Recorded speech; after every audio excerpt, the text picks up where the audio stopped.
धन्यवाद धन्यवाद धन्यवाद। गुड मॉर्निंग दोस्तों, आज मैं आपसे मुखातिब हूं सत्यनारायण व्रत कथा के बारे में जानकारी लेकर के।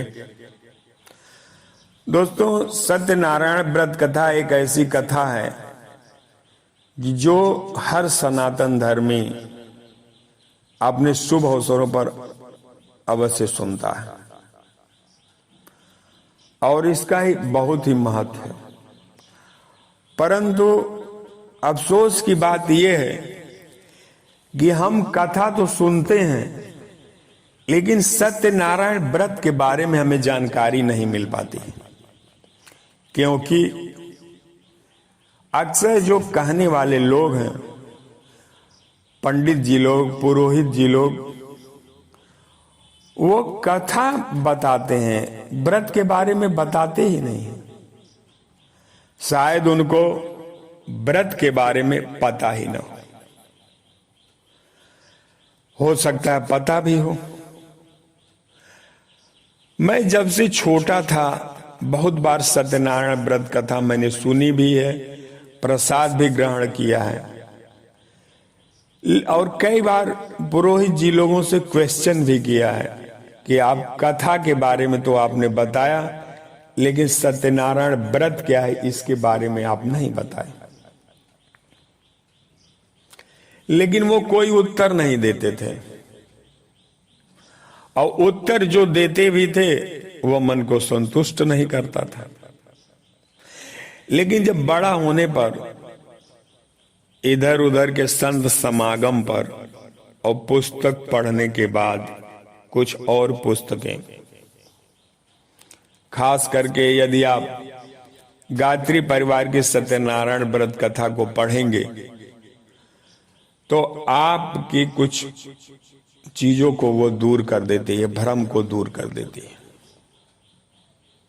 और आप जान पाते हैं कि सत्यनारायण व्रत क्या है। जो कुछ भी मैंने समझा है सत्यनारायण व्रत के बारे में वो आपके सामने मैं आज रख रहा हूं। यदि आपको अच्छा लगे तो इसे लाइक करिएगा, कमेंट करिएगा और इस व्रत को अपने जीवन में धारण करने की कोशिश करिएगा। आइए शुरू करते हैं। प्रथम अध्याय की शुरुआत होती है कि नैमिषारण्य नामक पुण्य तीर्थ में, नैमिषारण्य दोस्तों सीतापुर जिले में एक बहुत ही बढ़िया तीर्थ स्थल है, वहीं पर है। तो नैमिषारण्य नामक तीर्थ स्थल पर प्राचीन समय में हमारे साधु महात्मा ऋषि इकट्ठा हुए और वहां पर जो श्रेष्ठ थे सूत जी, उनसे और ऋषियों ने कहा, क्या कहा कि क्या कोई ऐसा उपाय है कि मनुष्य अपने मन वांछित फल को प्राप्त कर सके और कष्टों से छुटकारा पा सके। सूत जी बोलते हैं कि हे ऋषियों, यही क्वेश्चन नारद जी ने एक बार भगवान विष्णु से किया था और भगवान विष्णु ने क्या कहा था, उत्तर दिया था, वो मैं आपको बताता हूं। तो जैसा कि दोस्तों आप नारद जी के बारे में जानते हैं कि नारद जी हमेशा विचरण करते रहते हैं और नारद जी का एक भी मिनट का समय कभी खुद के लिए नहीं रहता है। वो हमेशा दूसरों के दुख दर्द पर ही काम करते रहते हैं कि उनका दुख कैसे दूर करें और जनमानस की हर समस्या का समाधान खोजने के लिए वो भगवान विष्णु के पास पहुंच जाते थे। अब उनके इसी काबिलियत के नाते, इसी गुण, इसी सोच के नाते भगवान विष्णु के वहां इनका निर्बाध प्रवेश था, मानो इनको द्वारपाल भी नहीं रोकता था। ये हमेशा पहुंच जाते थे नारायण नारायण करते हुए कहीं भी। तो एक बार क्या हुआ कि नारद जी पृथ्वी लोक पर यानी मृत्यु लोक पर घूम रहे थे तो देखे वो कि व्यक्ति नाना प्रकार के असत कर्मों के कारण अपना कष्ट भोग रहा है। असत कर्मों के कारण यानी जो गलत कर्म है। तो दोस्तों आज बताएं हम कि लॉ ऑफ अट्रैक्शन भी यह प्रूफ करता है। कर्म फल का सिद्धांत तो है ही, लेकिन आकर्षण का सिद्धांत भी हमें बता रहा है। उसके माध्यम से बहुत से जो इस समय के लेखक हैं और विचारक हैं, साइकोलॉजिस्ट हैं, वो ये बताते हैं कि हम जैसा सोचते हैं वैसा ही बनते हैं, और हम जो करते हैं वही उसी का फल मिलता है। हमारी वृत्ति, हमारी दृष्टि जैसी होगी वैसा ही फल मिलेगा। तो नारद जी ने क्या देखा कि असत कर्मों के कारण, असत कर्म क्या, हमारी देखने का तरीका, हमारे सोचने का तरीका, हमारे बोलने का तरीका, हमारे व्यवहार का तरीका, हर तरीका हमारा बदल गया है और वो माइनस में जा रहा है। हमेशा हम दूसरों को बुरा सोच रहे हैं, हमेशा हम दूसरे को गलत दृष्टि से देख रहे हैं, हमेशा हम अपने आप को उठाने के लिए गलत काम कर रहे हैं, चोरी कर रहे हैं, चुगली कर रहे हैं, ईर्ष्या कर रहे हैं, द्वेष कर रहे हैं, जलन कर रहे हैं।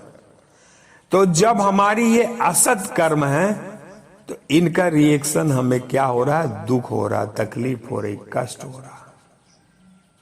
हम गलत कर्म कर रहे हैं, चोरी कर रहे हैं तो हम जेल जा रहे हैं, हम किसी को अपशब्द कर रहे हैं तो झगड़ा हो रहा।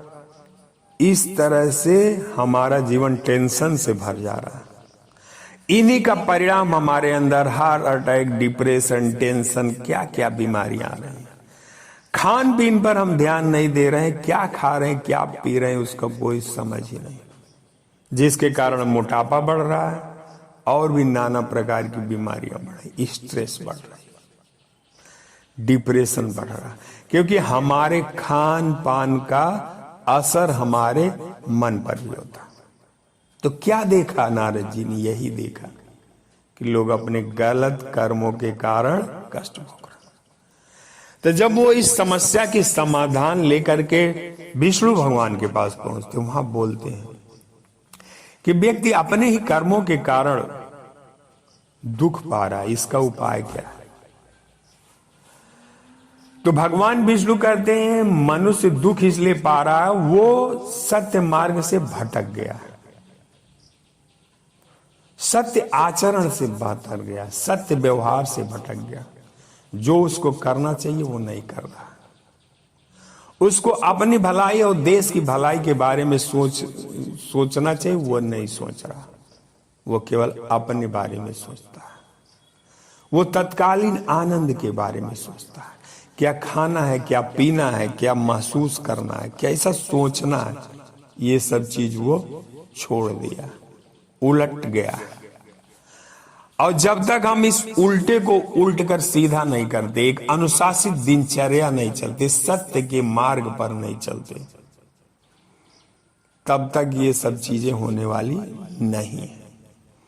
तो भगवान विष्णु क्या कहते कि व्यक्ति सत्यनारायण व्रत से भटक गया है, विचलित हो गया, जब तक वो सत्यनारायण व्रत का पालन नहीं करेगा तब तक वो अपने जीवन में कष्ट से मुक्त नहीं हो सकता।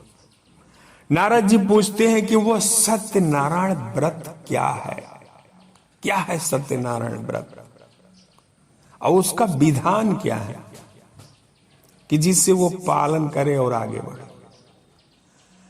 तो भगवान बोलते हैं सत्यनारायण व्रत उस तरह का व्रत नहीं है कि एक दिन उपवास रख लिए, 9 दिन का नवरात्र रख लिए, या कहीं जाके जल चढ़ा दिए, कहीं जाके फूल पत्ती चढ़ा दिए, उस तरह का व्रत ये नहीं है, ये सत्य व्रत है। उपवास व्रत, नवरात्र व्रत की तरह का व्रत ये नहीं है, ये सत्य व्रत है। सत्य व्रत का मतलब सत्य दिनचर्या, सत्य सोच, सत्य कार्य विधि, सत्य खान पान और सत्य रहन सहन। जब सत्य को, सत्य का मतलब सही को, नेचुरल चीज को, प्राकृतिक चीज को अपने जीवन में अनुशासित कर लेता है व्यक्ति, तो उसके जीवन से कष्ट निकल जाते हैं। जैसे आत्मा का सत्य स्वरूप क्या है, आत्मा ज्ञान स्वरूप है, प्रेम स्वरूप है, आनंद स्वरूप है, शांति स्वरूप है, सुख स्वरूप है, शक्ति स्वरूप है, परम पवित्र है। ये 7 गुण आत्मा के सत्य स्वरूप में है। और जब व्यक्ति इसके उलट आचरण करता है तो आत्मा में कष्ट होता है। आत्मा कहीं न कहीं अपने कर्मों से ही अपने आप को कोसने लगती है और उसका प्रभाव उसके शरीर पर पड़ता है। आपने देखा होगा कि जब आप कोई गलत कर्म करते हैं तो एक डीप आवाज आती है, अंदर से आवाज आती है कि आप गलत कर रहे हो। बाहर की सजा से आप बच जाते हैं, कानून से बच जाते हैं, पुलिस से बच जाते हैं, न्यायालय से बच जाते हैं, लेकिन अंदर की वो आवाज आपको बोलती रहती कि आपने गलत किया था, गलत किया था, गलत किया था। और वो अंदर की आवाज जो बोलती रहती उससे आपको कष्ट होता है, आपको नींद नहीं आती, आपको टेंशन रहता है, आप डिप्रेशन में चले जाते हैं। इसीलिए आपने देखा होगा बहुत से लोग जो गलत आचरण किए थे बाद में जो सरेआम स्वीकार करते हैं कि हाँ मैंने ये गलत किया था, उसके लिए क्षमा प्रार्थी हूं या जो सजा हमें मिलनी चाहिए मिले, मैं भोगने को तैयार हूं, तो उनका जीवन सुधर जाता है और आनंदित जीवन जीते। अपने ही कर्मों के कारण राजा दशरथ को पुत्र वियोग में मरना पड़ा था। भगवान कृष्ण को अपने ही कर्मों के कारण बहेलिया के तीर के द्वारा मरना पड़ा था। अपने ही कर्मों के कारण राजा नहुक को अपना इंद्र पद गंवाना पड़ा था और सत्य धर्म पर चलने के कारण सत्यवादी राजा हरिश्चंद्र इतने महान हुए। सत्य धर्म का पालन करने के कारण गांधी जी आज इतने सम्मानित हैं और पूजित हैं। सत्य धर्म का पालन करने में ही राजा दशरथ ने प्राण भी दिया था, क्योंकि वो अपने वचन से मुकरे नहीं।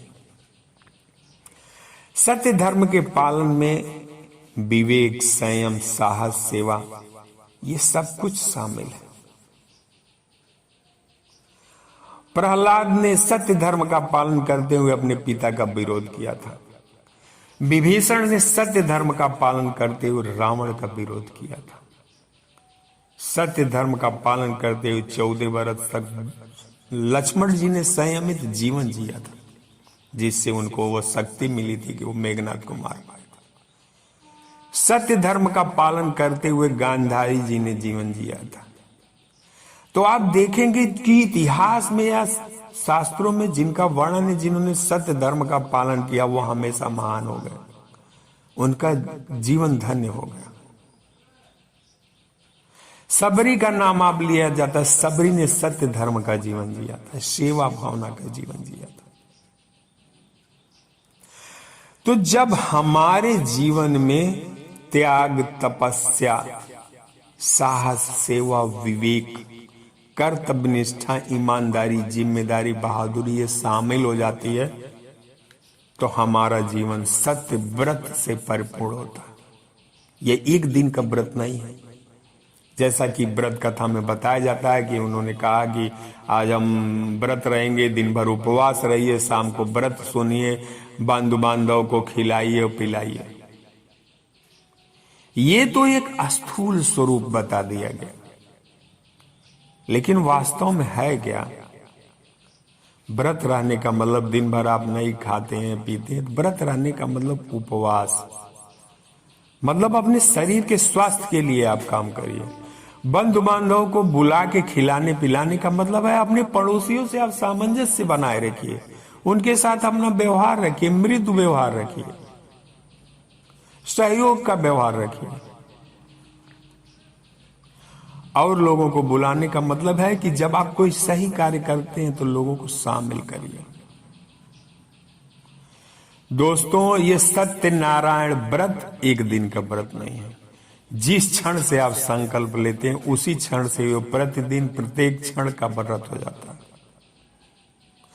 और जब आप इसका फल लेते हैं, जैसे व्रत करने का संकल्प लेते हैं, उसी क्षण से इसका फल आपको मिलने लगता है। जैसा शास्त्रों में कहा गया कि उन्होंने संकल्प लिया व्रत का और उनको सामने ये चीजें हो गई। आप करके देखिए, मैं गारंटी लेता हूं दोस्तों कि जिस क्षण आप संकल्प लेते हैं सत्यनारायण व्रत का, उसी क्षण से आपका जीवन बदलने लगता है। सपोज करिए आपने संकल्प लिया कि मैं सत्य का आचरण करूंगा, अब मैं झूठ नहीं बोलूंगा, मैं लोगों के साथ मृदुता का व्यवहार करूंगा, प्रेम का व्यवहार करूंगा, सम्मानजनक व्यवहार करूंगा, मैं हर व्यक्ति को समान दृष्टि से देखूंगा चाहे किसी भी पद पर हो, और हर व्यक्ति को रिस्पेक्ट दूंगा, नारी जाति को पवित्र दृष्टि से देखूंगा, माता की दृष्टि से देखूंगा, बहन की दृष्टि से देखूंगा, अपना काम ईमानदारी से करूंगा, अपने शरीर को स्वस्थ बनाए रखने के लिए प्राकृतिक नेचुरल डाइट का उपयोग करूंगा, एक्सरसाइज का उपयोग करूंगा, अपनी थिंकिंग को हमेशा पॉजिटिव रखूंगा, अपनी योग्यता को बढ़ाने के लिए हमेशा वर्क करूंगा, देश और समाज और सेवा के लिए करूंगा। सर्वप्रथम मैं समाज के लिए, देश के लिए सोचूंगा, अपने लिए भी सोचूंगा, और अपनी योग्यता देश, समाज, परिवार और गांव को आगे बढ़ाने के लिए सतत प्रयत्नशील रहूंगा। तो आप देखेंगे दोस्तों, जिस क्षण आप ये संकल्प लेते हैं आपके अंदर एनर्जी आ जाएगी।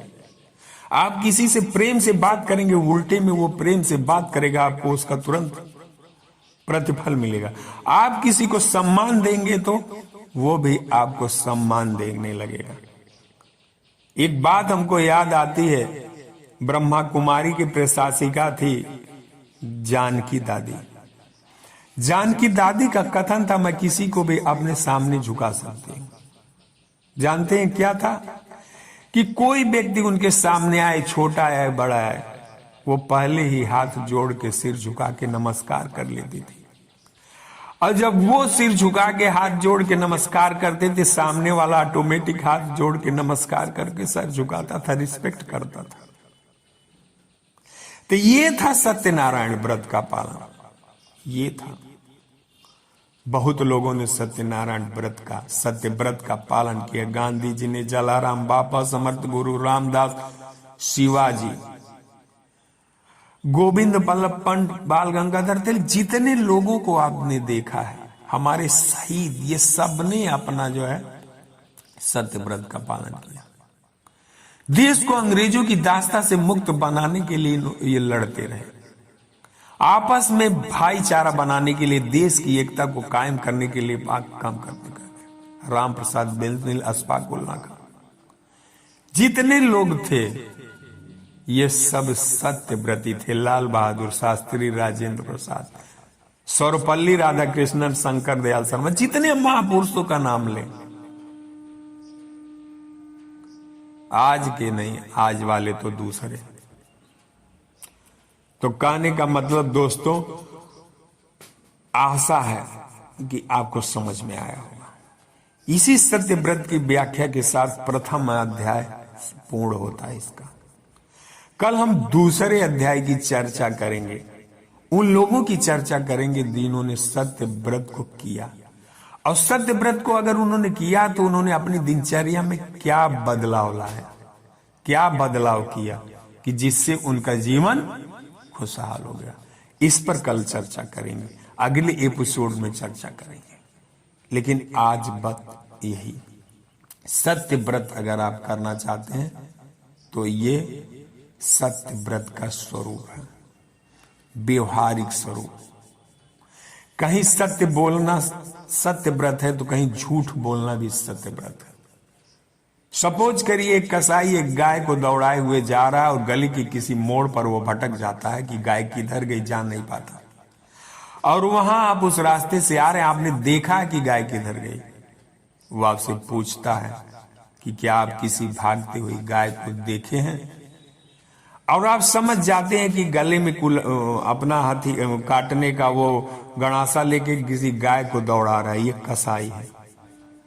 यदि ये जान जाएगा कि किधर गई गाय, गाय को मार देगा। वहां पर यदि आप सत्य उद्घाटित कर देते हैं कि ये गाय इधर गई है, तो आप पाप के भागी बनेंगे, अब वो सत्य व्रत से चूक जाएंगे। लेकिन यदि आप झूठ बोलते हैं या किसी अन्य तरह से उसे बरगला देते हैं, वो दूसरी दिशा में चला जाता है, और गाय बच जाती है तो आपका सत्य व्रत है। आप देश की सेवा में हैं और आप विदेशी युद्ध के दौरान विदेशी सैनिकों द्वारा पकड़ लिए जाते हैं। वहां यदि आप देश के रहस्य को उद्घाटित करते हैं, सत्य बताते हैं, तो आप सत्य व्रत का पालन नहीं कर रहे हैं, क्योंकि आप सैनिक धर्म से विमुख हो गए। वहां यदि अपने सैनिक धर्म और सत्य धर्म का पालन करते हुए शहीद हो जाते हैं, लेकिन अपने रहस्य को उद्घाटित नहीं करते देश के, तो वो आपका सत्य व्रत है। सत्य व्रत केवल सत्य नारायण व्रत या सत्य व्रत केवल सत्य बोलने तक सीमित नहीं है। विवेक, संयम, साहस, सेवा, सत्यनिष्ठा, ईमानदारी, जिम्मेदारी, बहादुरी, प्रेम, मोहब्बत, आदर, सम्मान से परिपूर्ण जीवन ही सत्य व्रत जीवन है। तो दोस्तों, आज यहीं पर बस, फिर हम अगले एपिसोड में दूसरे अध्याय, तीसरे अध्याय, चतुर्थ अध्याय से 5 अध्याय तक आपसे बात करेंगे। जो भी हमें सत्य व्रत के बारे में समझ में आया है उसकी चर्चा करेंगे। यदि आपको अच्छा लगता है तो इसको और लोगों तक पहुंचाइए। धन्यवाद, धन्यवाद, धन्यवाद।